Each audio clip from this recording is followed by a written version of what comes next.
Bueno, listo. Entonces ya empezamos la grabación. ¿Cómo han estado? Buenas tardes, compañeros. Dios me los bendiga. La Virgen también me los bendiga en este día de cuarentena, de toque de queda, de pico y cédula, de todo esto para que de alguna manera nos podamos proteger más. Y espero que estén bien de salud ustedes y sus familias. Iniciando pues esta semana, correspondiente a la semana número 10, como les decía yo, vamos a hacer el repaso del temario de la semana 9, tanto en práctica como en investigación. Esta semana pues la estamos utilizando para ponernos al día en las actividades que estén pendientes de la semana 7, 8 y 9. ¿Por qué? Porque es el componente de la evaluación formativa, porque ya la otra semana empezamos los parciales. Lo más seguro es que yo coloque en la semana 10 el repaso del tema, colocaré las diapositivas de los videos de las clases, que ya están de todas maneras en el canal de YouTube, pero voy a hacer el esfuerzo para colocarlo en el EVA para que les sirva de repaso. El parcial va a ser como el del primer corte, 5 preguntas de opción múltiple, y las preguntas las voy a sacar de las mismas actividades que les he colocado y ya. Y ya. Eso es todo lo que pienso hacer ahí. Vamos a empezar. Profe, el parcial va a tener doble oportunidad o una sola. Voy a ponerle 3 oportunidades. 3. Ok, gracias. Sí, 3 porque hubo problemas con algunos chicos que se les caía la señal y lo cerraban. Y entonces las 2 oportunidades se les fueron. Te voy a ponerle 3 oportunidades esta vez, porque a mí lo que me interesa es que ustedes hagan bien su examen y no tengan de alguna manera esa ansiedad adicional. Bueno, entonces vamos a mirar que tenemos unos temas como interesantes esta semana.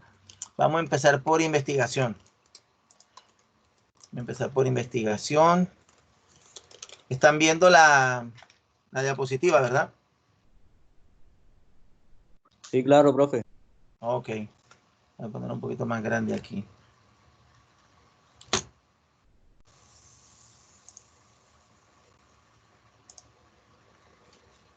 Acá, listo.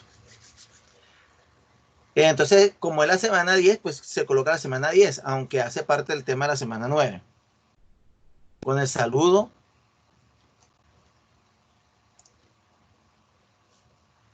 Como estamos todavía en la unidad 2, la unidad 2 tiene que ver con la definición de las técnicas en el diseño, validación, instrumentos, todo sobre el enfoque cuantitativo. Estamos en cuantitativo.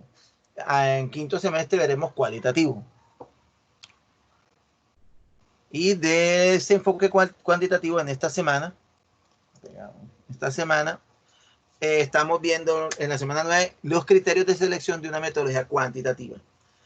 Yo imagino que ustedes pues leyeron, solo son 3 hojas, en las 3 hojas está todo, pero hay que hacer unas precisiones al respecto para que les quede claro, porque a partir de esta clase 9 entramos en lo que se llaman las variables, y concretamente las variables cuantitativas. Entonces, esto de ahora en adelante va a ser pan de todos los días, digámoslo así. Cuando hablamos de enfoque cuantitativo de investigación, vamos a hablar de variables, indudablemente variables cuantitativas. Entonces, para allá vamos. El texto en el cual nos estamos basando es el que está aquí, el de Aristizábal Botero, que se llama Teoría y Metodología de Investigación, en el subtítulo de la investigación cuantitativa. Ahí está el link está en el EVA. Lo estoy colocando al final en la etiqueta que dice URLs. Ahí en URLs quedan los links directos de los videos y el link directo del texto. Y esas son las preguntas que aparecen en la lectura. Un resumen, ya sea en texto o gráfico, a través de un mapa conceptual o a través de un flujograma, o como les quede más fácil, sobre el grado de control de una variable. Por eso es que ya vamos a comenzar a hablar de variables. La validez interna y externa para poder... ¿Cuál es el tema? La metodología cuantitativa. Del enfoque cuantitativo, ¿qué tipo de metodología de investigación cuantitativa es recomendable? ¿De qué va a basarse eso? Se va a basar en el grado de control de las variables, y vamos a mirar qué es eso, porque hay independientes, dependientes, intervinientes y demás, y la interacción de ellas generan otras que se llaman extrañas. La validez interna y externa de una investigación, la naturaleza de la situación que se está investigando y los objetivos de la investigación, a los que se puede llegar cuantitativamente cuando se manejan variables, que es comparar, asociar o correlacionar. Eso es la actividad de la semana pasada, que todavía sigue vigente porque no tiene fecha de cierre. Recordando lo que habíamos visto en la clase pasada, estamos en el enfoque cuantitativo. ¿Ya? El enfoque cuantitativo, ya dijimos, es el heredero directo del positivismo, del racionalismo y del método científico. Por lo tanto, es riguroso, es sistemático, maneja una serie de pasos que no se pueden saltar. Todo eso lo vimos en la clase pasada y de ahí se desprenden las características básicas del enfoque. Que primero es universal, o sea, tiende a que sus resultados sean universalistas. Si los resultados de tu investigación cuantitativa no apuntan a responder en un 100% a la explicación que está dando del fenómeno, entonces es fallida, porque está en el terreno del siempre, ninguno, todos, nunca. Ese es el terreno de la investigación cuantitativa. Se alimenta de la misma ciencia, por eso no es autosuficiente. Es perfectible, ¿por qué? Porque se alimenta del marco teórico anterior, de las demás investigaciones que se han hecho, y por lo tanto, los resultados de una investigación perfectamente pueden ser refutados por otra investigación mientras haya seguido los mismos pasos del método científico. Y los resultados en la realidad arrojan la sustentación de la hipótesis. Por decir algo, donde siempre hay muchas hipótesis, en el terreno, por ejemplo, de la arqueología. ¿Por qué? Porque esa base de deducciones. Porque no todo está en los fósiles que se encuentran, no todo está en las pinturas, en los monumentos. Entonces, por decir algo, la construcción de las pirámides todavía se manejan a nivel teórico. Yo puedo tener una teoría fruto de mi enfoque cuantitativo de investigación, de toda la recolección de los datos y todo eso, y yo saco una conclusión de cómo se construyen las pirámides. Llega otro investigador arqueólogo y con el mismo enfoque cuantitativo me dice lo contrario. No, las pirámides no se hicieron de esa forma, sino de esta otra. Y puede refutar la mía, por decir un ejemplo. Y por eso es fáctica, porque el terreno que determina cuál de las dos investigaciones está efectivamente apuntándole universalmente a explicar el fenómeno se da en la realidad. La realidad es el árbitro. Si sí es cierto así, se mirará en la realidad y el que tenga razón, la realidad lo demostrará. Y habíamos colocado pues un ejemplo, ¿no? Por ejemplo, que yo genero una hipótesis y hago una definición de que todos los animales mamíferos nacen en el vientre materno y son amamantados al nacer.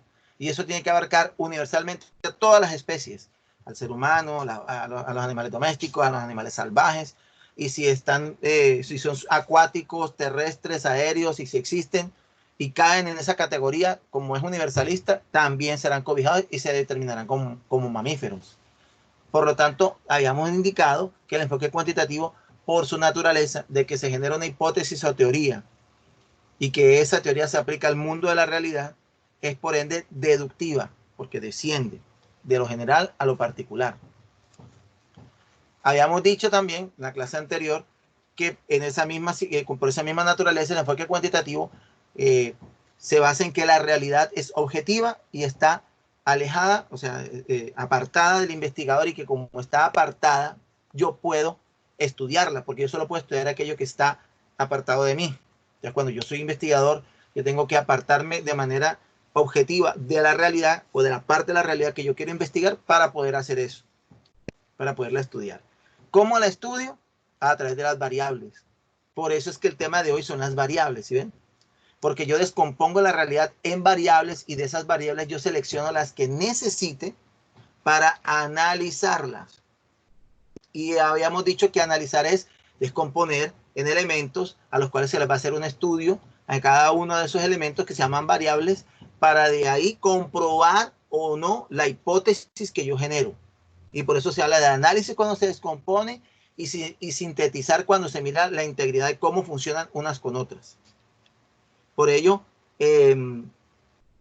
es deductiva, porque se basa en la hipótesis que yo concebí al analizar las variables para explicar cómo funciona la realidad con esas variables. Entonces paso de la hipótesis teórica a la comprobación de la realidad. Por eso es deductiva. O sea, es producto de la mente, digámoslo así. ¿Alguna pregunta hasta ahí? Preguntas.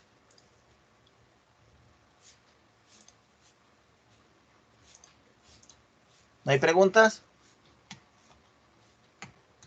Este es el repaso. No, profe. Ok, este es el repaso de hace 8 días. Entonces, ahora vamos a mirar esas variables. Aquí hablamos ahora vamos a analizar qué es una variable, las clases de variables, los tipos de variables y por qué esas variables van a determinar la forma en que yo voy a hacer la investigación, cuantitativamente hablando. El tema de la semana pasada, es que el que estamos manejando ahorita es ese, los criterios para la selección de una metodología cuantitativa. Es decir, el enfoque es uno solo, cuantitativo, pero hay varias formas de realizar una investigación cuantitativa. Se mencionan allí, las vamos a ver en profundidad en el siguiente corte, pero ya aquí se comienzan a perfilar, entonces vamos a hacer el conocimiento previo para que ya lo puedan desarrollar. ¿Cuáles son los criterios que maneja la lectura? Esos 4. Y todos tienen que ver con las variables. Porque como habíamos dicho, es la forma en que la investigación cuantitativa concibe la realidad para poderla analizar. Entonces, vamos a mirarlas una por una. El grado de control de las variables, el grado de validez que tenga la investigación interna o externa, la naturaleza de la situación que se investiga y el objetivo de la investigación. O sea, lo que le interesa de esas variables es investigar al investigador, valga la redundancia. Entonces, vamos una por una. Ya la primera era esa. Grado de control de la variable independiente y las variables extrañas o dependientes. ¿Quién me lo lee, por favor?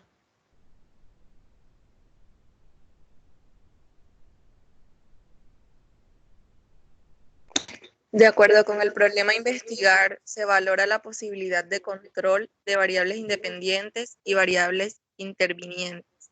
La metodología no experimental resulta la mejor opción cuando el investigador tiene la oportunidad solamente de observar y medir las variables ya existentes. Por el contrario, se elige la investigación experimental y cuasi experimental cuando puede provocar el fenómeno y controlar las variables independientes. Entonces, gracias. Entonces uno lee eso hasta ahí y uno queda un poquito como loco, ¿no? Porque se están manejando varios términos en el mismo párrafo. Variables independientes, intervinientes, metodología no experimental, metodología cuasi experimental. Entonces, vamos uno por uno. Lo vamos a ir desarrollando para que les vaya quedando claro. Los tipos de investigación que se pueden desarrollar cuantitativamente son las que están en subrayadas. La no experimental, la experimental, lo casi experimental. Entonces yo abajito, si lo ven, en los cuadritos, junté los dos grupos.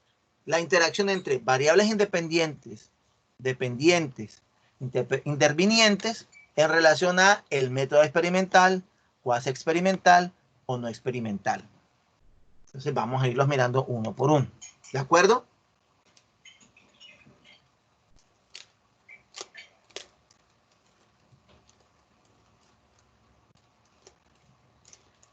¿De acuerdo? ¿De acuerdo? Sí, profe. Ok, entonces vamos a darle. Primero vamos a mirar qué es una variable, porque lo importante es tener claro el concepto. Entonces, ¿quién lo lee, por favor?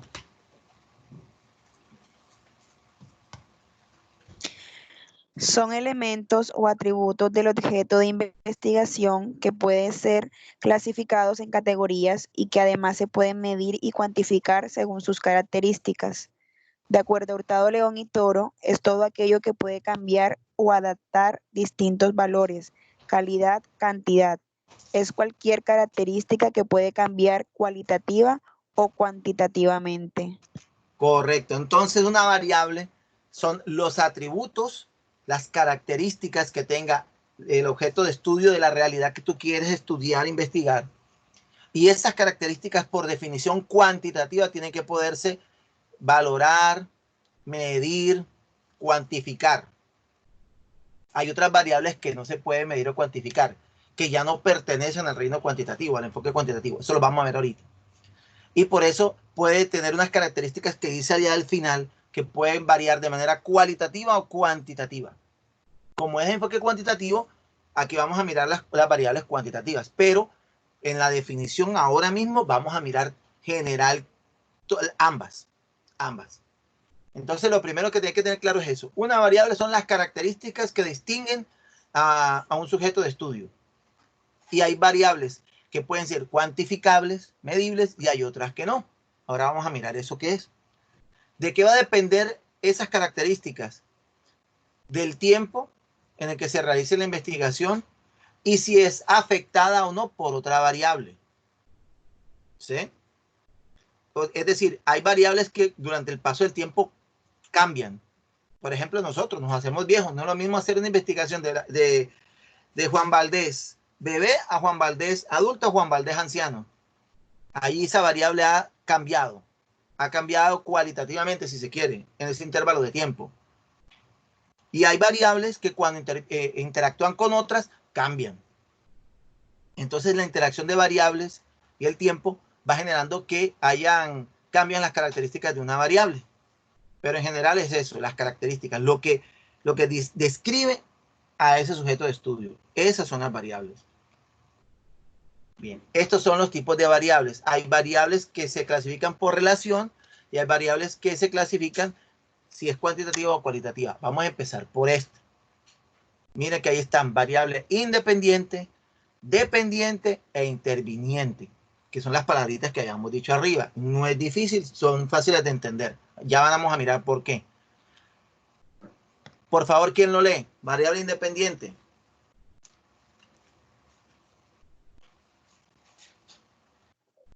Variable independiente, la que afecta o influye. Se denomina también antecedente. Se presenta como causa y condición de la variable dependiente. Entonces, hay una variable que influye en otra variable. Esa variable, que es la que influye, se llama independiente. Y la que es esclavizada o la que se afecta cuando entra en contacto será la variable dependiente. ¿Quién quiere leer dependiente, por favor? Variable dependiente. Es afectada o influida. Se presenta como consecuencia de una variable antecedente. Es el efecto producido por la variable que se considera independiente. Por ejemplo, el sol es la variable independiente. La planta o el comportamiento de la planta será la variable dependiente, porque de acuerdo a cómo se comporta el sol, reaccionará la planta. Y así usted puede encontrar todas las relaciones que usted se imagine. Lo importante es que uno identifique cuál es dependiente y cuál es independiente. La independiente no tendrá otra variable que la modifique. Es ella la que modifica.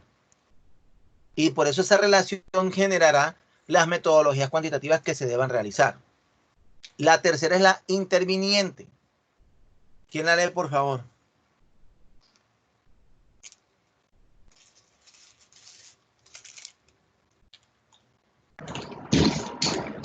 Cualquier factor que fluye. ¿Sigue? Cualquier factor que influye sobre el problema aparece interponiéndose entre la variable independiente y la dependiente. Por ejemplo, yo quiero hacer una investigación sobre cáncer de pulmón y el cigarrillo, ¿cierto? Yo puedo decir, bueno, mi variable independiente será el cigarrillo, porque de acuerdo a la cantidad de cigarrillos que se fume la persona, la variable dependiente, que es el cáncer de pulmón, se generará, no se generará o se generará más rápido, ¿cierto? Listo, tengo mis dos variables básicas, independiente y dependiente. Pero resulta que hay otras variables que sin ser independientes afectan también al pulmón. Por ejemplo, el estrés, por ejemplo, tomar café. Entonces, si por ejemplo la persona está muy estresada, tiende a fumar. Y si está tomando café, la cafeína también le da ansiedad y le da también por fumar. Entonces, el café y el estrés no son variables independientes, pero sí influyen, por lo tanto son intervinientes. Otro ejemplo, yo quiero estudiar el bullying en un salón.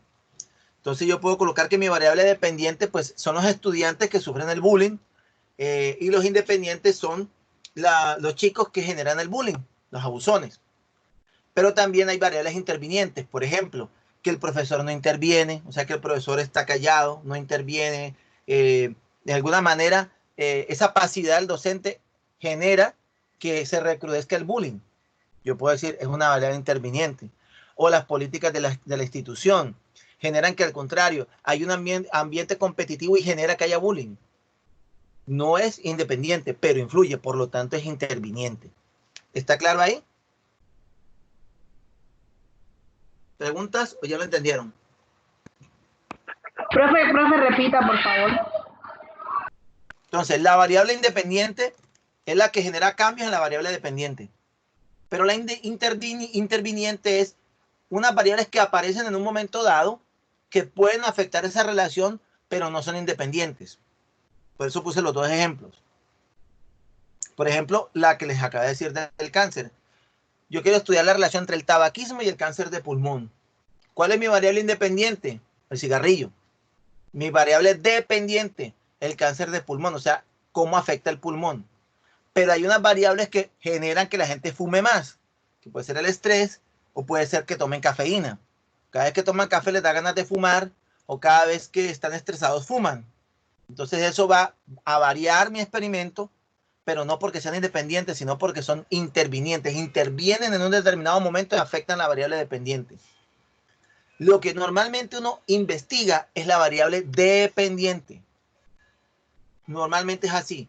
Mi investigación va a ser sobre tal cuestión. Esa cuestión va a ser la variable dependiente porque la afectarán otras independientes u otras intervinientes. No sé si ya quedó más claro o no.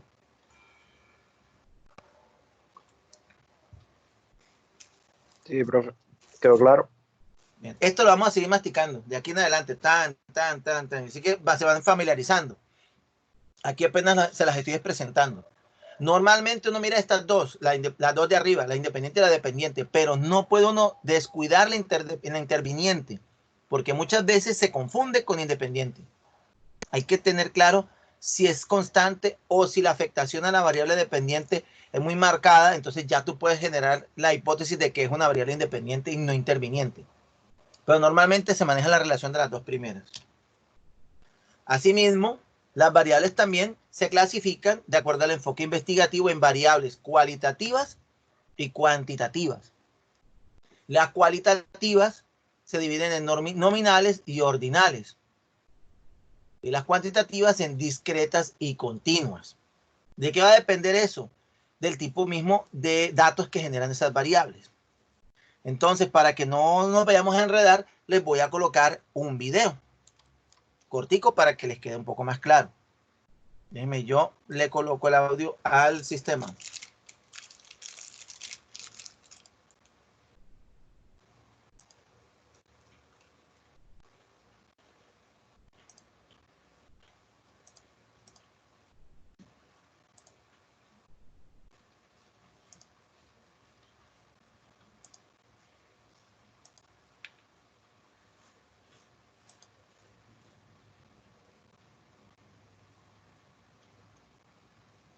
Bien, me avisan por favor si se está escuchando bien o no. Vamos a empezar.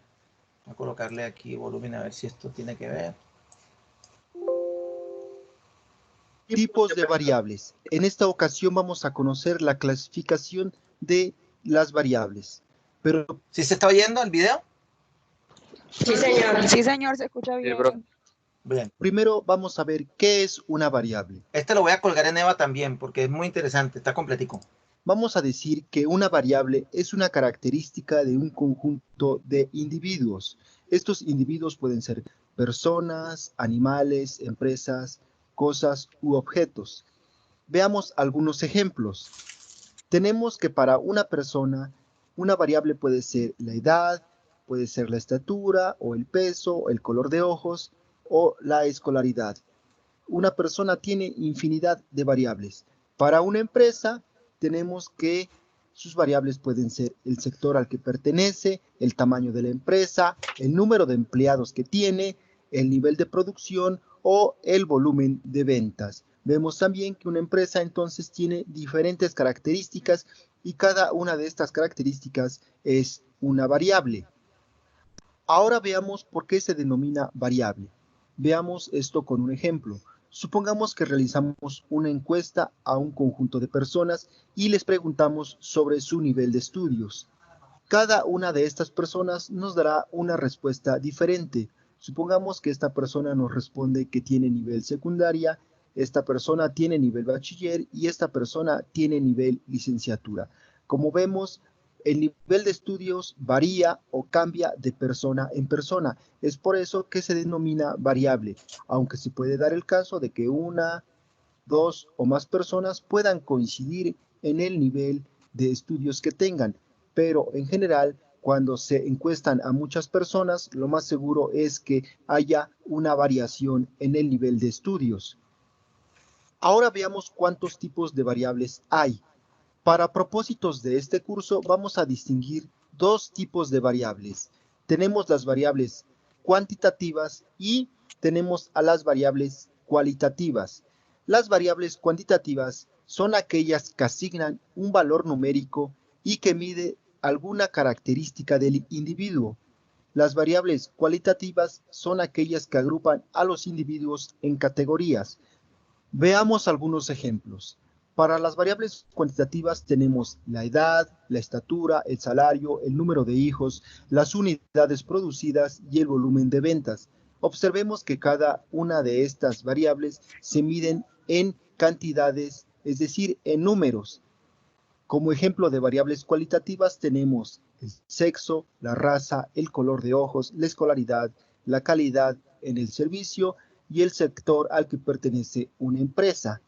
Como habíamos dicho previamente, una variable cualitativa clasifica a los individuos en categorías. Si tomamos el ejemplo de la variable sexo, vemos que el sexo clasifica a los individuos en dos categorías. Por un lado tenemos femenino y por el otro lado tenemos masculino. Lo mismo podemos decir con respecto al sector al que pertenece una empresa.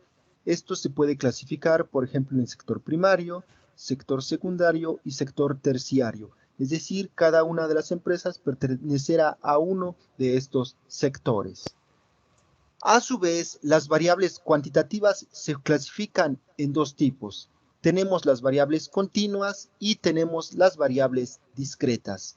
Bien, ¿hasta ahí lo han entendido? ¿Sí lo están captando? Sí, profe. Y entonces las cuantitativas son todas las que generen variables que se puedan medir o cuantificar, o sea, en números. Las cualitativas no se pueden interpretar numéricamente, sino que lo que se hace es que se agrupa por categorías de análisis. ¿Por qué? Porque solamente se pueden agrupar, pero no se puede medir. Por ejemplo, el sexo yo no lo puedo medir, la raza yo no lo puedo medir, el color de ojo no lo puedo medir. Lo que sí puedo es ordenarlos. Por eso es que una de esas variables cualitativas va a ser las ordinales, porque las puedo agrupar de manera ordenada. Por ejemplo, en grado de escolaridad, yo puedo agruparla y para que no quede anárquica, la organizo de menor a mayor. Preescolar, primaria, bachillerato, universitaria. Pero no la puedo medir, ¿sí se dan cuenta? Entonces las cuantitativas, que son numéricas, se dividen en dos, discontinuas y discretas.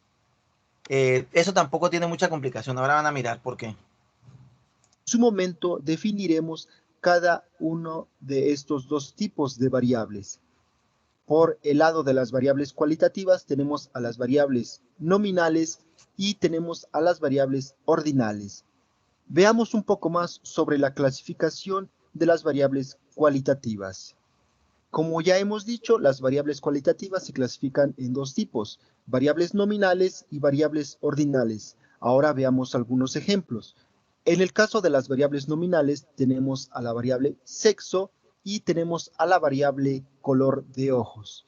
Para el caso de las variables ordinales tenemos escolaridad y tenemos calidad en el servicio. ¿Cuál es la diferencia entre las variables nominales y ordinales?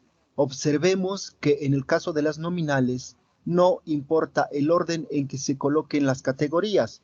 Por ejemplo, aquí hemos puesto en primer lugar femenino y en segundo lugar masculino, pero también pudimos haber puesto en primer lugar masculino y en segundo lugar femenino. Es decir, que si alteramos el orden en que se colocan las categorías, esto no modifica a la variable.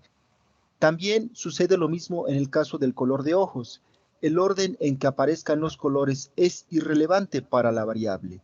En el caso de las variables ordinales, sí que es importante poner un orden a las categorías. En el caso de la variable escolaridad, estamos poniendo en primer lugar el nivel más bajo y en el último lugar el nivel más alto, de tal manera que a medida que vamos subiendo de nivel, también vamos subiendo de nivel de estudios. En este caso, tenemos en primer lugar primaria, en segundo lugar secundaria, en tercer lugar medio superior, en cuarto superior y en quinto nivel posgrados. Vemos que en este caso sí es importante el orden en que aparecen las categorías.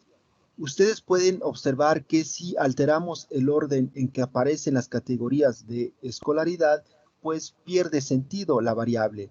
También ocurre lo mismo en el caso de calidad en el servicio. En este caso, tenemos en primer lugar excelente, en segundo bueno, en tercero regular y en cuarto malo. Aquí podemos observar que a medida que pasamos de nivel, la calidad en el servicio va disminuyendo. En tal sentido, es importante que mantengamos el orden en que aparecen cada una de estas categorías. Es por eso que debemos diferenciar entre variables ordinales y variables nominales. Es importante que mantengamos esta diferencia, ya que el tratamiento que hagamos con cada uno de estos tipos de variables será distinto. Algo que es importante mencionar es que para las variables cuantitativas vamos a obtener algo que vamos a denominar como resumen numérico. Bien, entonces vamos por partes, ¿no? Las variables cualitativas no se pueden expresar en número, sino que se tienen que expresar por categorías de análisis, o sea, agruparlas. Y a esa agrupación hay que indicar o mirar si las vamos a agrupar en un orden jerárquico o si sencillamente las vamos a agrupar por orden alfabético, por decir algo. Si no tiene importancia el orden en que yo vaya a organizarlas, serán nominales. Nominales viene de nombrar. Y ordinales si tienen algún orden. Si es importante ese orden, yo lo tengo que jerarquizar. Y las cuantitativas se vienen continuas y discretas, dependiendo si se pueden segmentar o si estamos hablando de valores enteros. Creo que eso lo va a decir el video más adelante. ¿Alguna pregunta hasta ahí? Ya que ya el video va a terminar, no es largo. ¿Hasta ahí está claro? Sí, profe. Ok, entonces vamos a terminar el video. Es decir, que para este tipo de variables vamos a obtener mediciones como la media, la mediana, la moda, la varianza, la desviación estándar, entre otras. En cambio, no podemos obtener un resumen numérico para las variables cualitativas. Para este tipo de variables vamos a utilizar otros instrumentos, como las tablas de contingencia o las tablas de frecuencia bidimensionales. Exactamente, listo. Esa parte del video termina ahí. Entonces, ya vamos a mirarlas con... Aquí.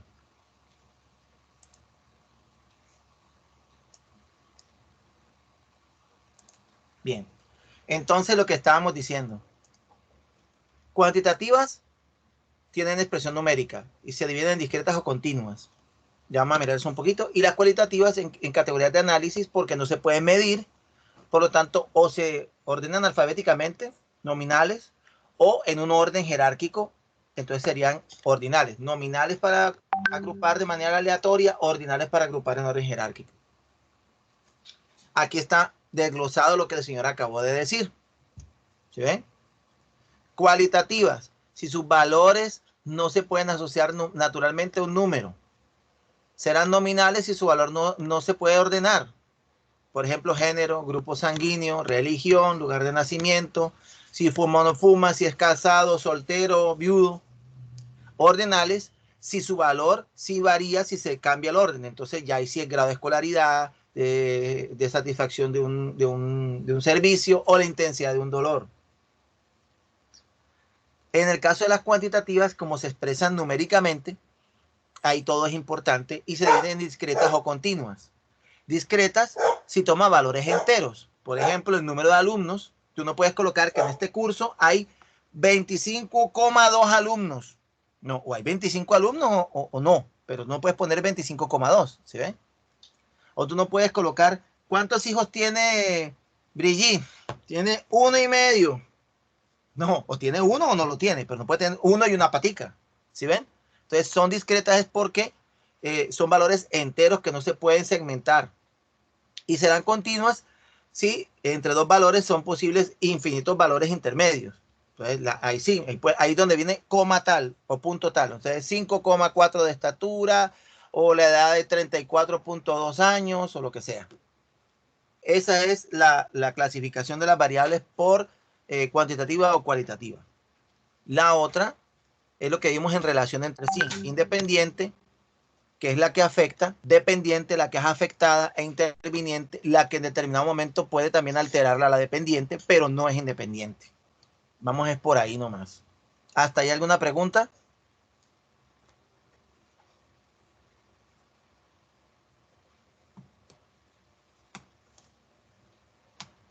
¿Sí lo entendimos?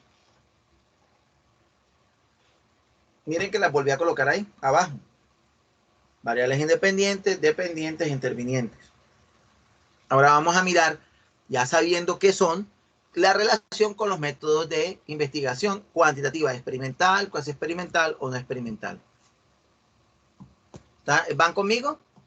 ¿Sí? ¿Preguntas? Sí, profe. Sí, profe. Ok, entonces vamos a mirarlas, ahora sí. Ustedes fíjense que del párrafo que habíamos leído, y ahora sí estamos entendiendo la primera parte. De acuerdo al problema de investigar, se valora la posibilidad de controlar variables independientes o intervinientes. Ahora vamos a mirar a través de qué método.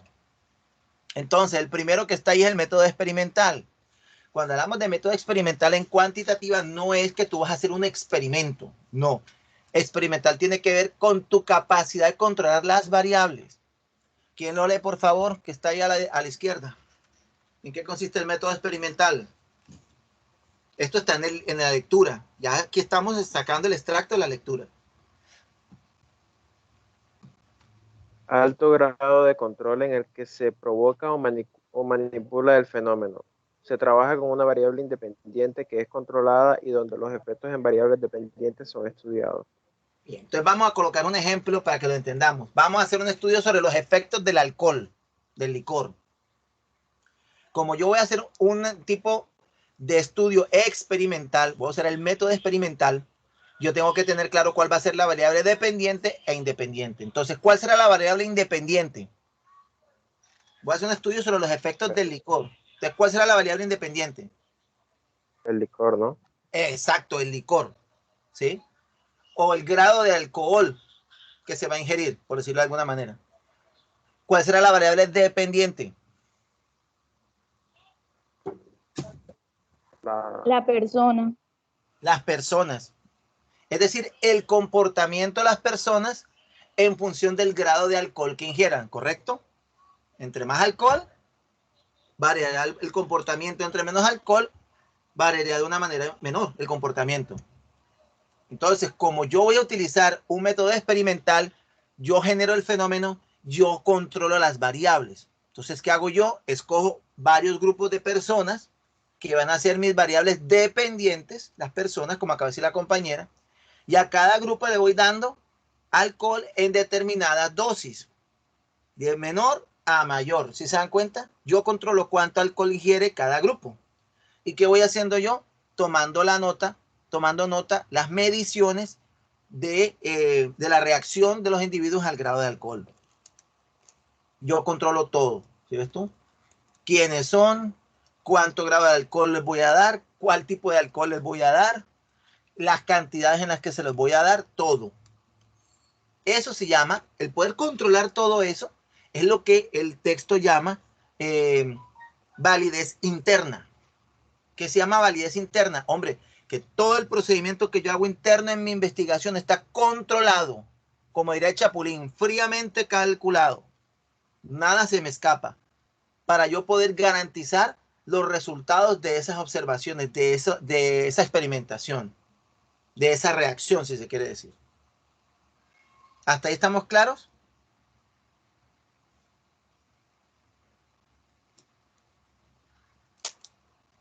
¿Preguntas?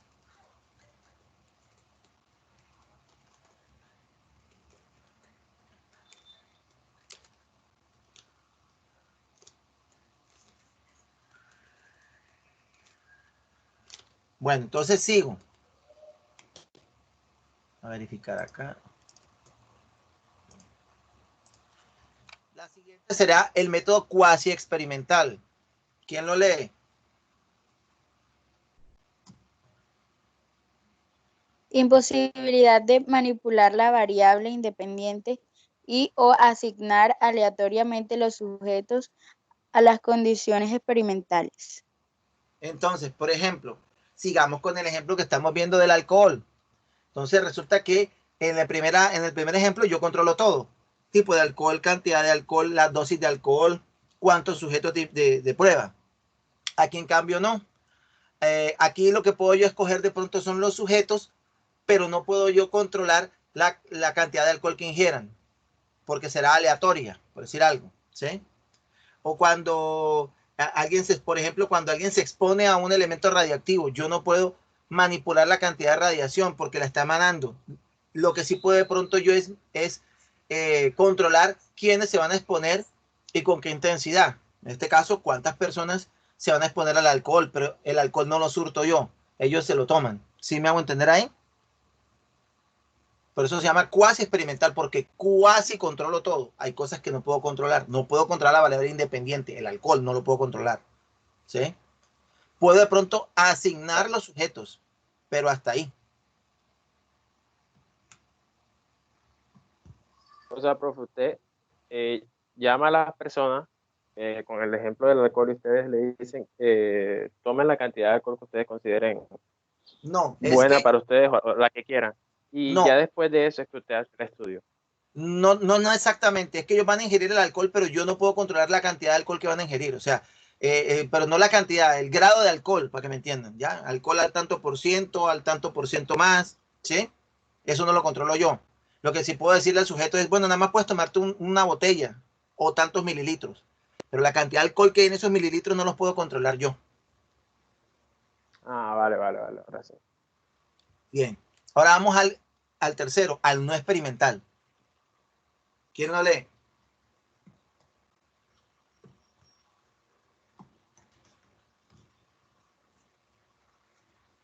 No es posible la manipulación de variables que infieren en el estudio. El investigador no tiene la posibilidad de crear el fenómeno. El fenómeno ya se ha producido ex post facto. Exacto, se llama así, ex post facto, porque ya se produjo.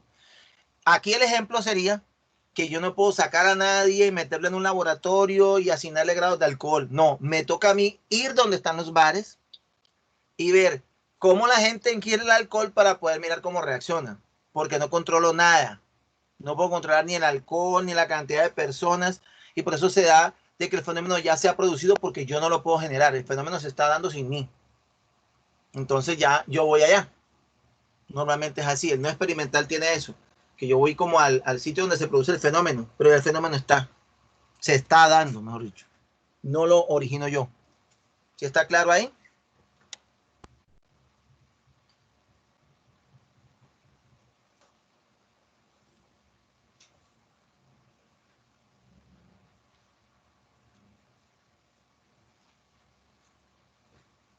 Vamos a entonces, si está claro hasta ahí, vamos otra vez a leer el párrafo. Ya sabemos que es una variable dependiente, independiente e interviniente. Ahora vamos a leer qué dice ahí. La metodología no experimental, que es esta que estamos mirando acá, resulta la mejor opción de investigación cuando lo que el investigador quiere es, perdón, cuando el investigador tiene la oportunidad solo de observar y medir, porque yo no puedo controlar nada. Entonces, si yo quiero describir las reacciones que sean entre variables, mi investigación se recomienda que sea no experimental. En cambio, si elijo una experimental o cuasi experimental, es porque de alguna manera puedo controlar algunas variables del fenómeno. Normalmente la variable dependiente o la independiente, pero no puedo controlar las dos. ¿Ahora sí lo entendemos?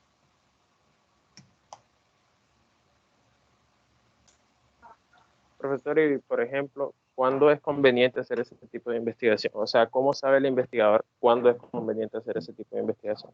Porque va a depender de la variable que escoge, ¿sí te das cuenta? Entonces, por ejemplo, yo quiero analizar el bullying, ¿sí? Por decir algo. Entonces yo decido que lo que voy a hacer es que voy a tomar unos niños en particular, los voy a sacar del aula, los traigo aquí al laboratorio, los traigo aquí a la biblioteca o lo que sea, y yo aplico sobre ellos unos experimentos para ver cómo reaccionan. O sea, emocionalmente cómo reaccionan, ¿sí? ¿Qué tipo de método estoy usando ahí? ¿Experimental, cuasi experimental o no experimental? Experimental, ¿no? Exacto, experimental, porque lo saqué, yo controlé, medí y todo eso. Pero resulta que tiene validez interna. Yo controlé el experimento.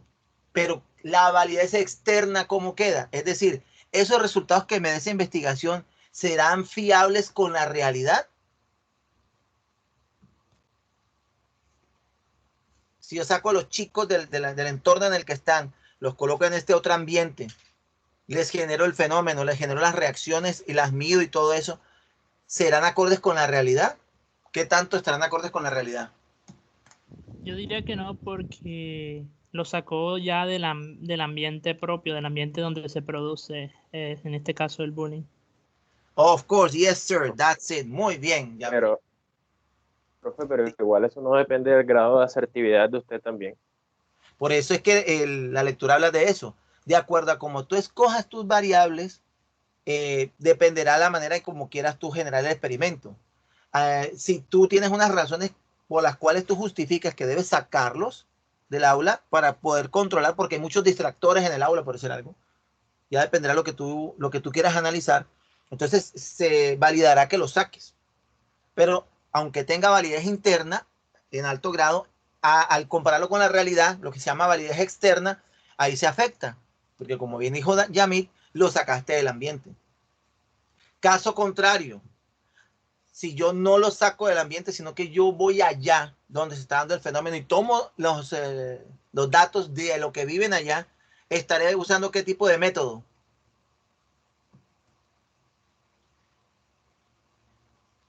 No experimental. No experimental. Y si yo hago es que en un salón determinado, donde no hay chicos que generen bullying, yo coloco a un chico que genera bullying para ver cómo reaccionan los demás, ¿cuál método estaré usando? Cuasi experimental. Cuasi experimental. Eso, cuasi experimental, si se dan cuenta. Entonces, dependiendo de cómo yo use las variables, generará el método que necesite. Y el más acorde al tipo de variable, dependiente, independiente, o experimental, pues experimental o no experimental. Eso es lo que está diciendo la lectura. Vamos. Profe, una pregunta. Sí.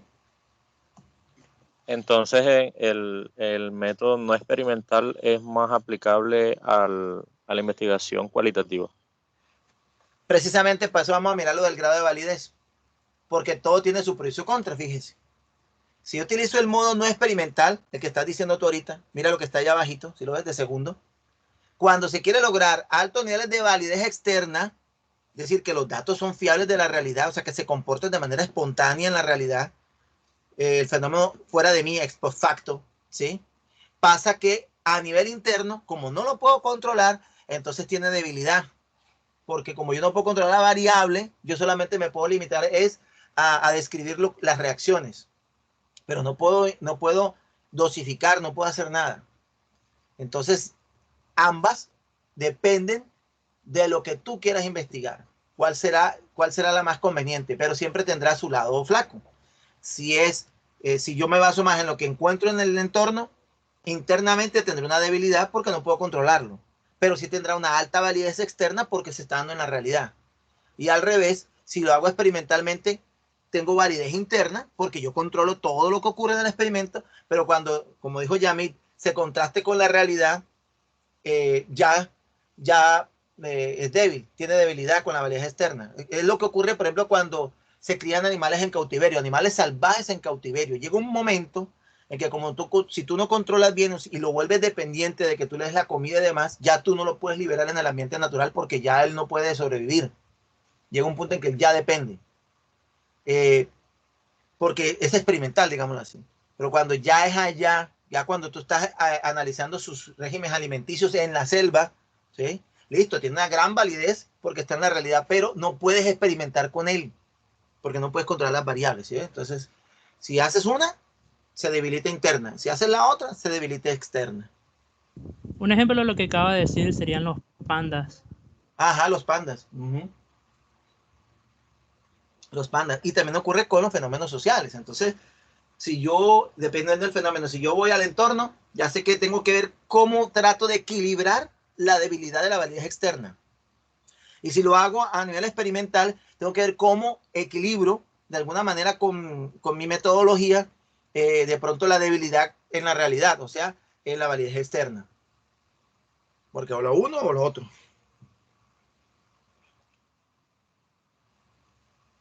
La otra, la tercera, es la naturaleza de la situación a investigar. Miren que pasamos primero por grado de control de la variable. Después grado de validez, interna o externa. Ahora vamos a la tercera condición, la naturaleza de la situación de la investigación. Aquí ya es un poquito como la síntesis de lo que estamos diciendo. Si yo utilizo un método experimental, es cuando el objetivo, lo que yo busco en la investigación es establecer relación de causa-efecto con la hipótesis que yo estoy planteando. Por eso se llama método experimental. Es decir, yo planteo la hipótesis y miro si es efecto o causa del fenómeno que estoy estudiando. Entonces yo controlo todo, es experimental. Pero el no experimental o casi experimental se utiliza cuando el propósito de mi investigación es ir al contexto de la realidad, ¿sí? Para aumentar la validez, pero manteniendo un grado adecuado de validez interna lo más posible, ¿sí? Porque estoy basándome en cómo se comportan los fenómenos en la realidad, en su entorno. Aquí es una síntesis de lo que estamos diciendo acá. Entonces, ¿qué se le está diciendo al investigador?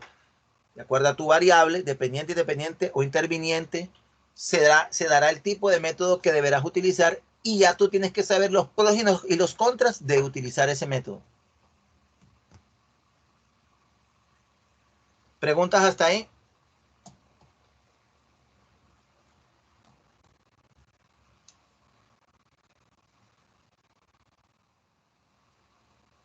Bien, si no hay preguntas, vamos a la última. Los objetivos de la investigación del interés del investigador. Entonces, como aquí estamos hablando de comparación de variables a nivel cuantitativo, ¿sí? Solo se puede describir las relaciones entre los fenómenos, ¿sí? Y por eso el texto dice que para yo poder hacer ese tipo de comparación, ese tipo de relación, puedo o comparar o asociar o correlacionar. Entonces, cuando a usted le dicen, diga la diferencia entre comparar, asociar o correlacionar, ahí usted se puede confundir. En investigación uno no se puede confundir, tiene que tener claros los términos. Entonces, ¿qué es comparar? ¿Sí ven?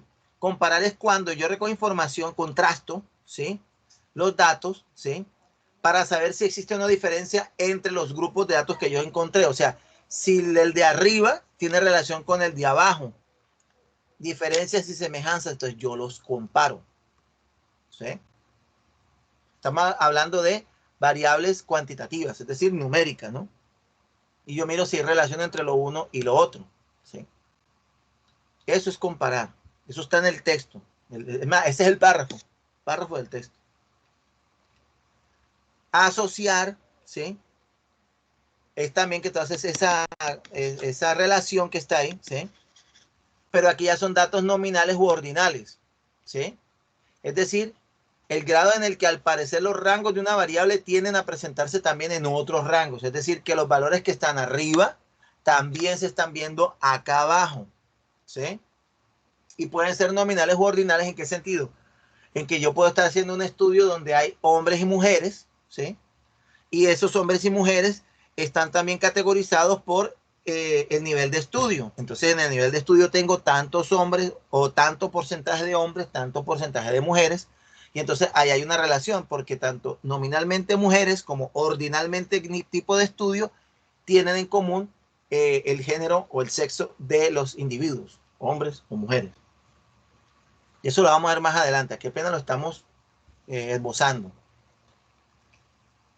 Y ya en la correlación, fíjense que veníamos de comparar numéricamente grupos, ¿no? Asociar es que algunos estén inmersos dentro de otros.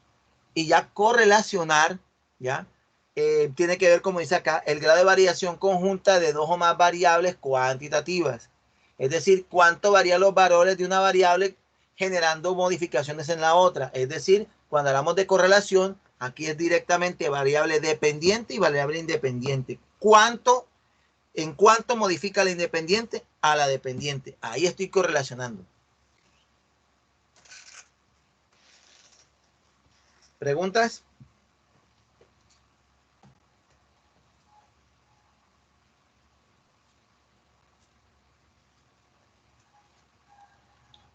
preguntas.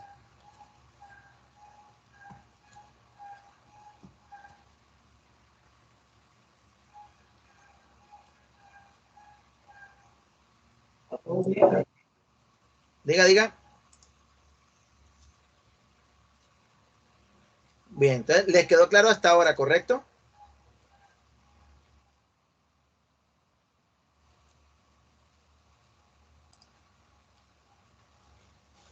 Porque hasta acá es el parcial. Obviamente, como son preguntas múltiples, si yo llego a sacar una pregunta de variables, será una pregunta que tenga en la opción la respuesta. ¿Ya? Para que ahora pasemos a práctica educativa. Ya con esto, Profe, repasamos investigación. Dime. nos va a compartir la diapositiva que nos acabó Sí, de mostrar. señor. Siempre la he compartido, se las mando en PDF al grupo. Ok, profe, gracias. Y las voy a montar ahí en la semana 10 de repaso, o en la semana 11 de repaso. Bueno, entonces sí, bueno, eso mientras lo van repasando, vuelven y miran la diapositiva, el video, ahora que ya el video lo coloque y lo cuelgue. Mientras ya lo van asimilando, entonces vamos a ir mirando práctica pedagógica. Entonces, aquí lo importante es tener claro qué es una variable, qué son las características de un elemento, los tipos de variables, independiente, dependiente, interviniente, que hay variables cuantitativas y variables cualitativas. Las cuantitativas tienen una división si son discretas o si son continuas. ¿Qué quiere decir eso? Discretas es que no se pueden segmentar, continuas es que sí se pueden segmentar. Y en las cualitativas nominales, cuando no hay influencia con el orden que usted las agrupe, y ordinales, en donde sí tiene que haber una jerarquía, un orden. Y de acuerdo a esas variables, entonces se indica el tipo de método experimental más acorde. El experimental donde tú puedes controlar ambas variables, dependiente y dependiente. Cuasi experimental cuando solo puedes controlar una de las dos. Y el no experimental cuando no puedes controlar ninguna de las dos. El método experimental tiene gran peso de validez interna, pero tiene debilidad de validez externa. Y el no experimental es lo contrario, tiene gran validez externa porque está muy asociada con el fenómeno en la realidad que se está dando, pero tiene debilidad de validez interna porque no puedes controlar el fenómeno.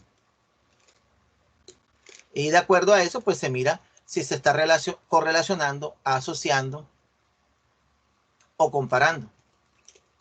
Comparando es rangos de variables en los valores que da. Asociar es mirar de los valores de unas variables si tienen también que ver con las otras variables. Y la correlacional es en cuánto grado una variable independiente está modificando o afectando a otra variable dependiente. Eso es todo por ahora.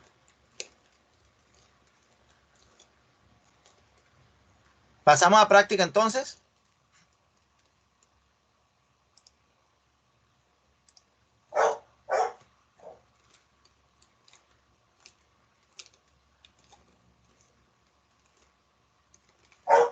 ¿Sí? ¿Vamos bien? Tengo una preguntita, usted disculpe que me salga el tema. Ajá. ¿Cómo hacemos nosotros con las asistencias en la semana que no nos toca hacer el video? Con la asistencia. Ajá. ¿Está hablando del formato? Exacto. No, porque eso es un acuerdo a lo que hemos llegado con los estudiantes. Se están haciendo cada 2 semanas su práctica de clase por cuestión de la cuarentena. Y mientras tanto estamos dando estas clases teóricas como complemento. ¿Ya? Ok, profesor. Bueno, gracias. Ok. Bueno, ¿de qué hablaba la lectura? ¿Quién se acuerda? ¿Quién ya lo ha ido leyendo? Porque es un tema muy interesante ese. ¿Cuál es el tema? ¿Qué dice ahí? Está mal, es la semana 9, no la semana 7. Hay un error. Sobre el aprendizaje creativo. Exactamente, el aprendizaje creativo. Prácticas pedagógicas innovadoras. Y estamos empezando por el aprendizaje creativo. Muy bien. La lectura de Martínez, Mitchans Albertina, de ahí lo estamos sacando. Y se pidió igual un resumen gráfico de qué es el aprendizaje creativo, de qué depende, la importancia, los desafíos de la práctica pedagógica. Son 3 páginas, no es más, en forma gráfica. Pero la discusión, chicos, es de lo más válida. Y allá van a llegar todos ustedes, si no es que están llegando ya. Por ejemplo, el caso de Merizalde, de Charris. Porque pasa lo siguiente. Ya habíamos dicho, cuando empezábamos la cátedra, de que para que haya el acto educativo se necesitan básicamente 3 componentes. El docente, ¿se acuerdan? El estudiante y el conocimiento. Y entre ambos media el conocimiento. ¿Recuerdan eso?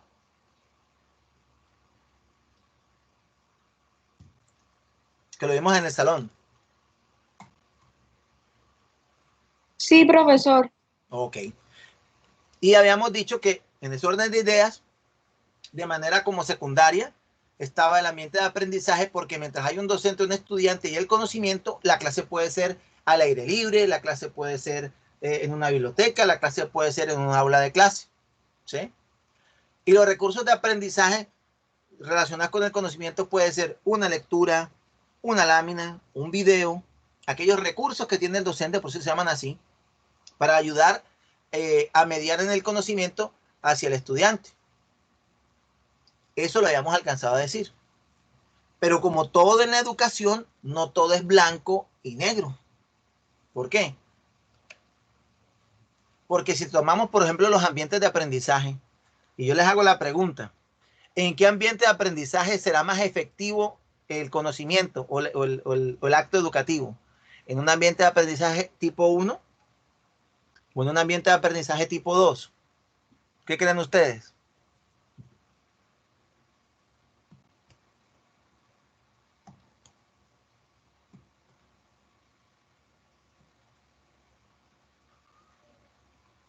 ¿En cuál de los dos será mejor el conocimiento? El tipo 2. ¿Será el tipo 2? ¿Será el tipo 1? Fíjate que todos los chicos en la tipo 1 están prestando la atención a la profesora, ¿no? Es lo que está indicando, lo que está explicando. Acá en la 2, fíjense que lo que no está es la profesora, ¿se dan cuenta? Están desconcentrados en el conocimiento, ¿cierto? ¿Qué quiero decir pues con esto? Hombre, que el ambiente de aprendizaje no es tan secundario como parece. El ambiente de aprendizaje influye en la manera en que se genera el conocimiento en el acto educativo. ¿Sí se dan cuenta ahí? Si miramos los recursos de aprendizaje, o sea, las mediaciones con el conocimiento, cómo se muestra el conocimiento de los estudiantes, habrá diferencia entre que yo no soy este tipo de profesor que está allá adelante, sino que yo entro con los estudiantes y soy un compañero más. Se generará un conocimiento diferente a si yo organizo a los chicos por equipos y les doy las herramientas y ustedes investiguen, ¿sí? Los recursos de aprendizaje. No les estoy dando un texto, no les estoy dando papel físico, sino que les digo, aquí hay una herramienta tecnológica, búsquenla allí. O más, o todavía más allá, no hay profesor alguno. Usted mismo es el que genera su conocimiento. La pregunta sería, ¿en cuál de los 3 es más efectivo el conocimiento, el recurso de aprendizaje? ¿Qué dirían ustedes?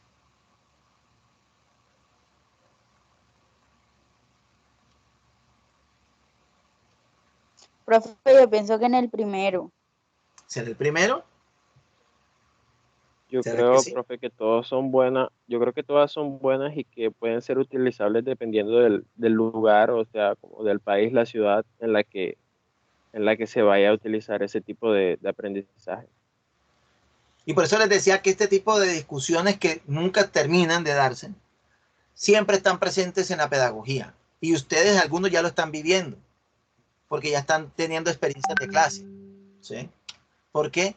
Porque el aprendizaje es una experiencia subjetiva, como estaba diciendo el compañero. Pero depende de qué, de la ciudad, o más bien dependerá del conocimiento y del estudiante, ¿sí ven? Porque es como yo aprendo, y yo aprendo de acuerdo a mi experiencia de vida. Aprendizaje es una experiencia de vida, es subjetiva, cómo yo asimilo el conocimiento. Y eso implica experimentación, y aquí sí estoy hablando de experimentación de utilizar mis sentidos, ¿no? Yo percibo el conocimiento a través de mis sentidos. También los racionalizo, o sea, le aplico procedimientos mentales, y también implica cómo yo lo aplico en la vida práctica. Es decir, si yo le veo una aplicación útil a mi vida, ¿sí ven? Por eso es que es subjetivo. Si hay algo subjetivo, es el aprendizaje, porque no todos aprendemos de la misma manera. Yo creo que eso ya ustedes lo están viendo con el profesor Walter. Cada persona es un mundo. En un salón de clases son 30 mundos. Cuando yo tengo clase con ustedes son 45 mundos, 45 mentes que perciben el mundo de 45 maneras distintas, ¿sí? Y por eso va variando de acuerdo a la población que tengo, cómo yo voy a utilizar los recursos de aprendizaje y los ambientes de clase. Pero esto tienen que tenerlo claro. El aprendizaje es subjetivo. Un sistema de enseñanza para un grupo de pronto no me sirve para otro grupo. O peor todavía, una estrategia para un estudiante no me sirve para otro estudiante, porque este no entiende de esa manera, no asimila el conocimiento de esa manera. ¿Sí? Parece una paragrullada, pero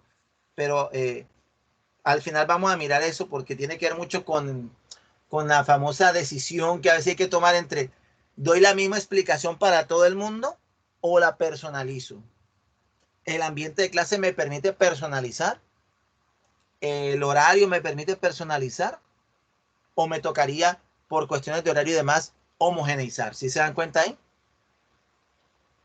Siempre he estado ahí. Entonces, aunque es cierto que se necesita el docente, estudiante y conocimiento para que haya acto educativo, también influye en alto grado el ambiente de aprendizaje y el recurso de aprendizaje. Y ahora que estamos ya pisando la docencia, y uno cuando es docente, ustedes les va a pasar como a mí, como a todos los docentes, los colegas. Si el aprendizaje es una experiencia de vida que implica experimentación, racionalización, aplicación práctica, ¿cuál es entonces mi papel como docente? ¿Sí? ¿De qué manera yo en ese proceso logro enseñar un contenido temático?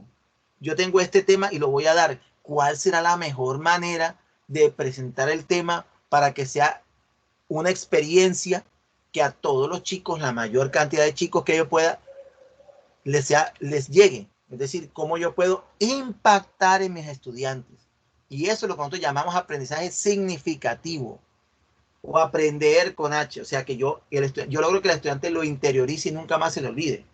Sea parte de su vida, porque fue una experiencia de vida que él tuvo conmigo. ¿Sí? Y cada vez que hay un tema, uno siempre está pensando cuál va a ser la mejor manera de presentar ese tema. ¿Qué recursos voy a utilizar? ¿Cómo voy a distribuir el salón? ¿Hago mesa redonda? ¿O les digo traigan papel y marcadores? ¿O les digo háganse en grupo? ¿O les muestro un video? Todo lo que sale de ahí. ¿Sí? Pero el origen, el génesis de esta reflexión es esa. El aprendizaje es una experiencia de vida y cada uno la experimenta de manera particular. Los estudiantes, nosotros, todos.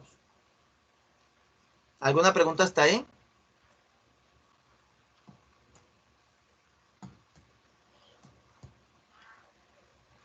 No, profe. Ok. ¿Qué dice el texto? Habla del aprendizaje creativo y de alguna manera lo define en 3 momentos. Primero, que el aprendizaje es un proceso en el cual la creatividad se presenta. Entonces, cuando uno habla de aprendizaje creativo, pues obviamente está la creatividad inmersa, pero la creatividad entendida como novedad. Es decir, novedad no que sea algo nuevo que nunca antes se haya visto, no, es cómo yo genero una visión nueva de lo que ya hay. La segunda es que se aplique en un determinado momento o situación. No es traer cosas nuevas que nadie haya visto, es como yo le doy una mirada nueva a lo que ya tengo en un momento o situación determinada. Es decir, una acción singular con un conocimiento que siempre ha estado ahí. Es decir, yo voy a enseñar a multiplicar. Yo tengo 30.000 maneras de multiplicar. Yo escojo una en ese momento por las decisiones pedagógicas que yo tomo, los estudiantes, la edad, el entorno, ¿sí? Y la tercera, unidad indisoluble de lo cognitivo y lo afectivo. ¿Por qué? Porque acabamos de decir que es subjetivo. El aprendizaje es es una experiencia individual, donde entra el conocimiento de la mano con lo afectivo, como yo percibo el conocimiento. Y por eso influye tanto el ambiente de clase, la relación del profesor con el estudiante, con el alumno. Y se puede dar, como acabo de decir el compañero, en cualquiera de los tres ámbitos. En el tradicional, en el que tiene recursos tecnológicos, o en el que es individual, donde tú mismo eres tu propio docente. Cuando yo tomo cursos online, o sea, yo quiero hacer un curso en Moodle, yo no tengo un profesor, yo tengo los contenidos, yo soy mi profesor. ¿Sí? Pero la pregunta es la misma.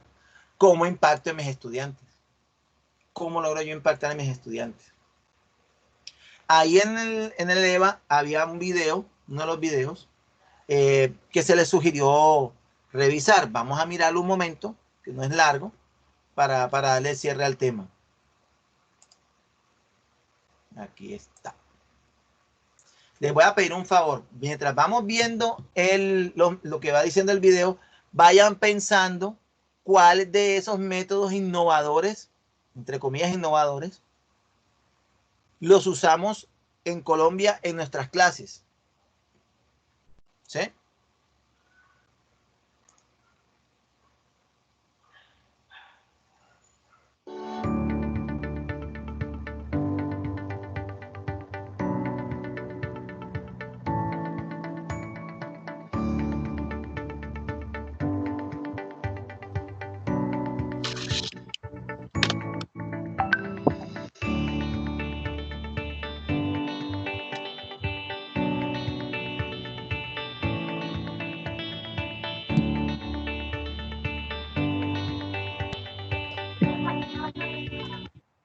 Aprendizaje basado en pensamiento.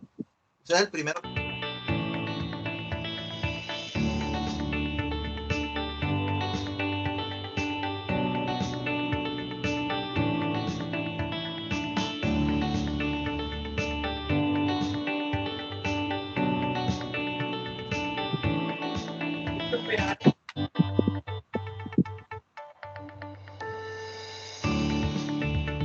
Miren esto, ¿no? Aquí los materiales primarios son en la casa y después es que operativizan el conocimiento en el aula.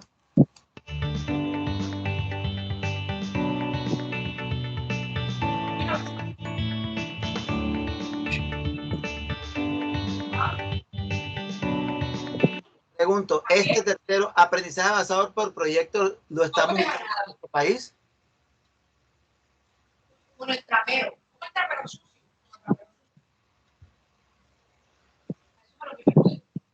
¿Qué opinan ustedes?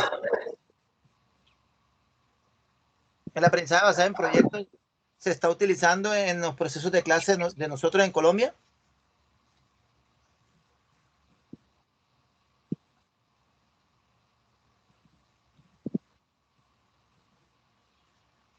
¿Qué opinan? No en todas las instituciones, profe, solamente algunas. Según la ley de educación, la educación colombiana debe basarse en proyectos. De hecho, pues el ministerio dice que deben manejarse unos proyectos fundamentales, tales como el de valores, convivencia, democracia, etcétera. Así es, pero la base es proyectos. Ahora vamos a mirar un poquito por qué. Y en base tiene que ver con lo que dice aquí, permite que los alumnos adquieran conocimientos a través de la elaboración de proyectos, pero es por algo que está acá. Porque los proyectos deben estar orientados a resolver problemas de la vida real. ¿Sí? Por eso es que tiene mucha relación con la educación basada en problemas o polémica. ¿Sí ves tú? Porque es una forma de retar al estudiante para que aplique el conocimiento. ¿Se acuerdan los pilares que habíamos dicho de la educación? Ser, saber y saber hacer y saber vivir con los demás. Bueno, viene de ahí. Bueno.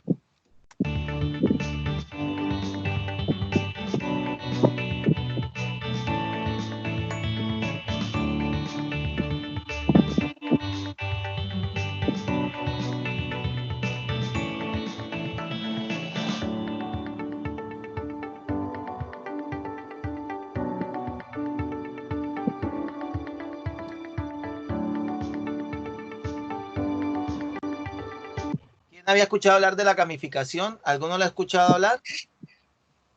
Yo no. ¿No? Bueno, ahorita la mami.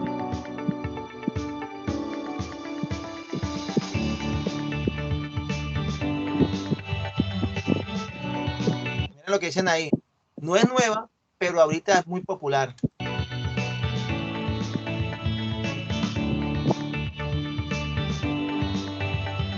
Que estamos diciendo ahorita, el aprendizaje basado en problemas.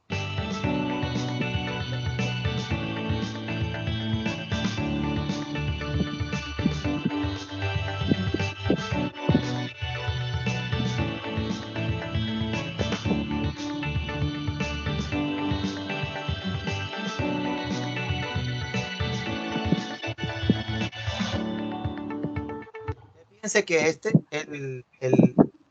el que se llama, sí, este de aquí, el Design Thinking, toma en cuenta cómo los estudiantes aprenden y de alguna manera los segmentan por grupos, ¿sí? Para impactarlos de acuerdo a cómo ellos aprenden, ¿sí? O sea, se basa mucho en la psicología del estudiante y cómo el docente conoce a sus estudiantes. O sea, obviamente se debe conocer la manera que aprenden. Y miren esto. El aprendizaje basado en competencias. En nuestro país utilizamos el aprendizaje basado en competencias.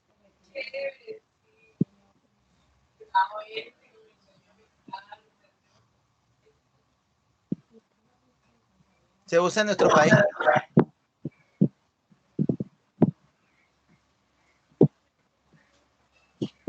Bueno, pues la respuesta es sí. Nosotros utilizamos el conocimiento basado en competencias. Pero pues, y después te dije, bueno, dale, pero ¿cómo se lo saqué? Y ahí termina el video. ¿Se ven que el video es corto? Está colocado en el EVA como uno de los videos recomendados para el tema que se está dando ahí. Entonces retomamos acá. Entonces, efectivamente, vamos a mirar un momentico las tres estrategias, digámoslo así, que son innovadoras de este siglo, finales del siglo XX y comienzos del XXI para la generación de conocimiento. Tienen su pro y su contra. ¿Por qué estamos viendo estos? Porque son los que en nuestro país se utilizan según lineamientos del Ministerio de Educación. El primero es aprendizaje basado en proyectos. ¿Por qué? Porque como decía ahorita el video, el estudiante quiere conocimiento y competencias a través de la evaluación de proyectos. Por eso es que nuestra formación se relaciona mucho con la formación por competencias y por problemas. Las competencias son las competencias básicas, ¿recuerdan? Y están relacionadas con el tipo de asignatura que se les da, ¿sí? Que están las de español, las de matemáticas, las transversales, las básicas, ¿sí? Y el aprendizaje basado en problemas porque genera lo que está aquí abajo. Se basa en que el docente les asigna una meta o reto o un tema como tal que deben indagar. Genera acciones integradoras o integradas, es decir, para poder llegar a esa meta tenemos que hacer estas actividades. Y se basa en que si es un proyecto, se agrupan los estudiantes para que en grupo desarrollen los proyectos. Entonces, una de las competencias que se desarrolla cuando se hace este tipo de formación es el trabajo cooperativo. Y en el trabajo cooperativo hay un juego de roles. Hay un líder o se asigna a cada uno la acción que tengan que determinar para lograr el proyecto. Por eso es que se asignan logros. ¿Cuál es el logro meta del proyecto? Las acciones encaminadas a llegar a esa meta y quién va a hacer qué en ese proyecto. Entonces ahí está la comunicación, el trabajo colaborativo, el compartir, el trabajar unidos. ¿Sí ven? Todo eso. ¿Cuál es el enemigo aquí? La contra de este tipo de metodología. Va a depender del tema. Si el tema puede generar el reto a la meta que se quiere perseguir. La madurez de los estudiantes. Porque si son estudiantes dispersos, que todavía no tienen una edad en la cual no puedan saber trabajar en grupo, entonces se distraen, se ponen a jugar, si no me hago entender, y se distrae el logro que se quiere conseguir. Y lo que también puede afectarlo es que haya problemas de comunicación entre el grupo de estudiantes. Entonces, si son grupos de 3, 2 trabajan, otro observa, ¿no? O sea, siempre hay uno, ¿no? Entonces, no, yo soy el gerente y yo lo superviso a ustedes dos. ¿Sí? Por eso yo normalmente los pongo a trabajar en parejas, porque en parejas se dividen la carga a la mitad. El docente, sabiendo cómo son sus estudiantes, sabrá el grado de madurez y cómo está el grado de comunicación de los estudiantes. Volvamos a la gamificación. Gamificación que viene de la lúdica, del juego, ¿no? Es cuando usted incorpora estrategias de juego para apoyar el aprendizaje. ¿Por qué está ahorita de moda otra vez? Por las herramientas tecnológicas. Porque ahorita las apps, ciertas herramientas como las gafas 3D o lo que usted quiera ahí, que ahora mismo son más asequibles que antes y accesibles que antes, permiten que ciertas actividades o temas de conocimiento se puedan dar desde la lúdica. Tiene sus ventajas. ¿Por qué? Porque al ser lúdica, se es interactiva, participativa, ¿sí? Es una forma de conocimiento donde la parte emocional, la parte emotiva que habíamos dicho desde un comienzo, prima mucho con la parte cognitiva. Porque, como dicen en los clichés, ¿no? Aprendes jugando, aprendes divirtiéndote y por lo tanto tu experiencia es más enriquecedora, ¿sí? La otra ventaja que tiene es que puede ser presencial o virtual el juego, la parte lúdica. Yo puedo tenerlo en un trabajo, una educación a distancia mediada por TIC, o puedo hacerlo de manera presencial. ¿Cuál será la debilidad o el enemigo aquí, el monstruo aquí? La apatía, porque tú puedes querer hacer una actividad lúdica en el salón y resulta que los pelados no quieren. Por ejemplo, que les pido que hagan un video y dicen, no, pues yo no quiero salir en el video. O les pido, vamos a hacer tal actividad y aquí están los materiales. No, yo no quiero. No me gusta. Esa es una. La otra es la edad de los estudiantes. Entonces, de acuerdo a la edad, los estudiantes querrán o no querrán participar en cierto tipo de juegos, ¿sí? Hay que tener en cuenta la edad de los estudiantes. Porque pasa de pronto lo contrario. Lo toman tan de juego que cuando ya tú quieres hacer la relación cognitiva con el conocimiento se pierde. ¿Por qué se pierde? En el juego, ¿sí?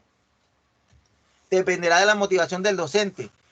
Si yo ese día estoy cansado, enfermo, amargado, lo que sea, ese día no era mi día, y yo planifiqué que iba a hacer una actividad lúdica, yo no voy a tener energía para transmitirle a los chicos que nos vamos a divertir, que vamos a aprender jugando si yo mismo estoy apagado. Entonces depende también de cómo esté el estado del docente para motivar a los estudiantes. Y la cuarta debilidad que también tiene son los recursos de la institución, porque no es lo mismo que yo tenga mis gafas 3D a que no las tenga, ¿sí? A cómo están las condiciones del ambiente del salón. Y por eso se habla de creatividad, porque yo con lo que tengo, ¿cómo logro yo generar lúdica para la formación, para el aprendizaje y el conocimiento? Y por eso los quiero dejar con esa reflexión, que es una pregunta que todavía no tiene respuesta.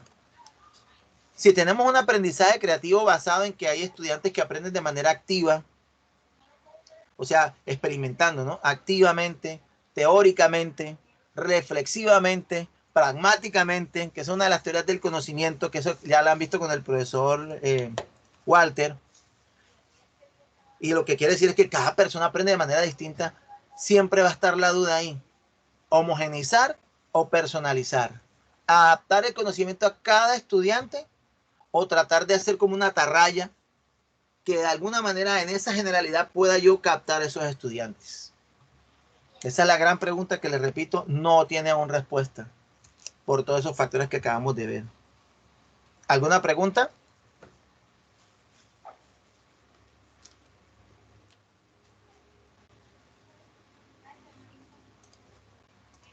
¿Preguntas o preguntas sobre el parcial? Ya les dije, son 5 preguntas, 3 oportunidades. Va a estar abierta toda la semana que viene, la semana 11. ¿Sí? Creo que el parcial de práctica también será así. Sí, también será así. También será así. Los temas los sacamos de lo que hemos dado teórico. Y así.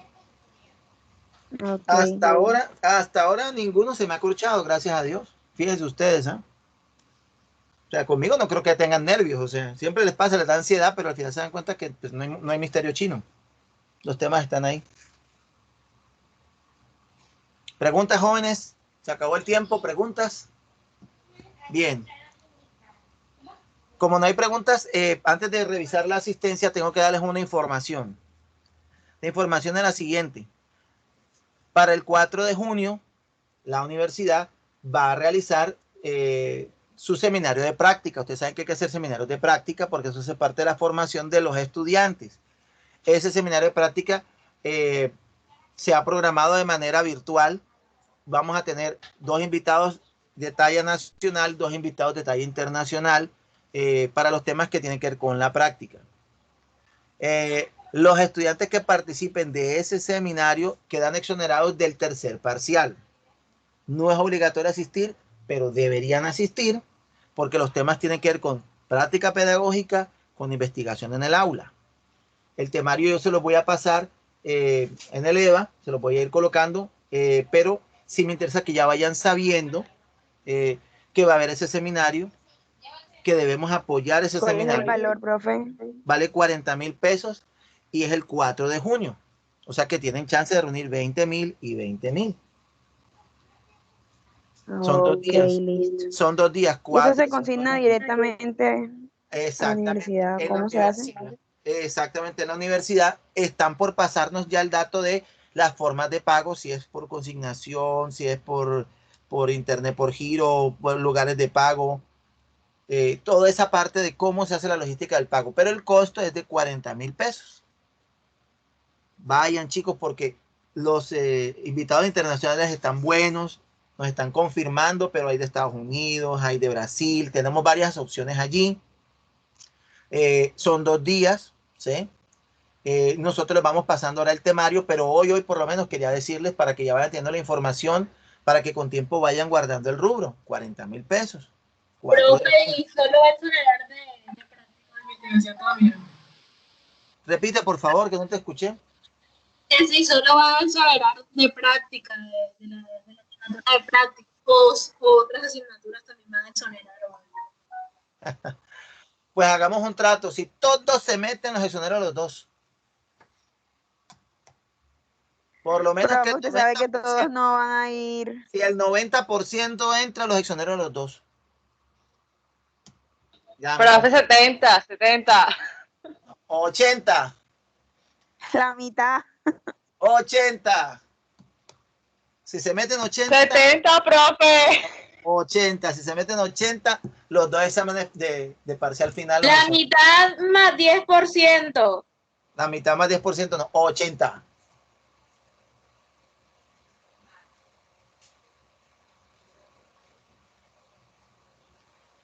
Los dejo allí con la información. Vale la pena. Hace parte de la formación de ustedes. Porque acuérdense que aquí estamos hablando del contexto nacional. Estos son invitados que manejan el contexto internacional. Porque la educación es universal. Si hay algo que universaliza a los seres humanos, es la muerte y el conocimiento. Nunca se les olvide eso. ¿Alguna otra pregunta, chicos? Profe, ¿usted va a colgar esta clase en EVA o no la va a pasar? Yo siempre la paso primero al canal de YouTube y ahorita que yo comience a colocar este fin de semana el repaso del temario de repaso para el parcial, yo voy a procurar colocarlo en la página en la semana 10 del EVA. ¿Les parece? Muchas gracias, profe.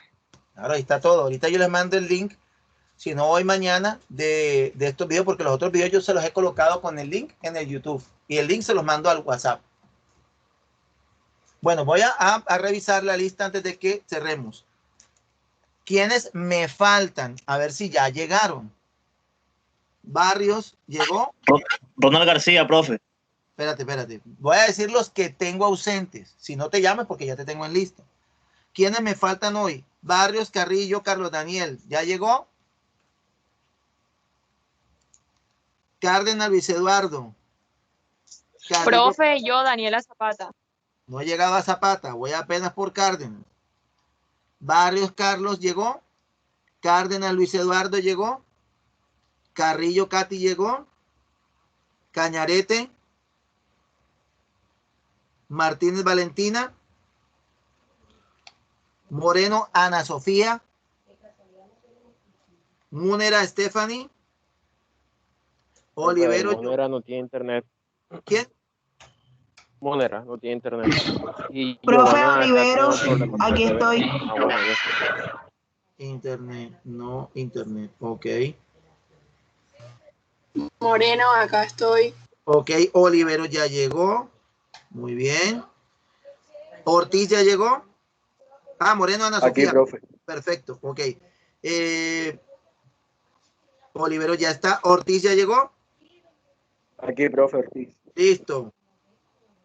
¿Qué me le pasó la semana pasada a Ortiz, que no estuvo por acá con nosotros?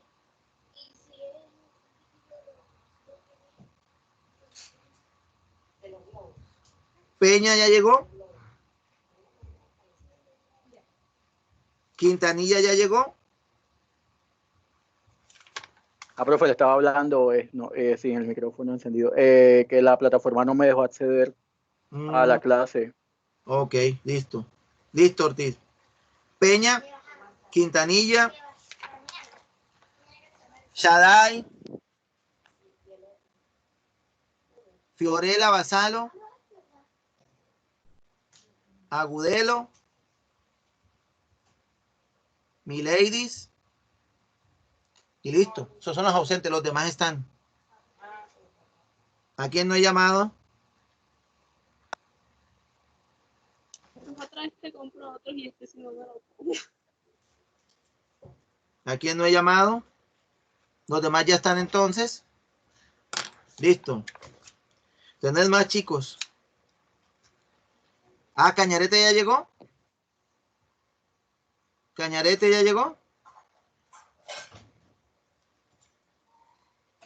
Ah, Cañarete lleva 2 clases, la anterior y esta, que no ha entrado a sesión.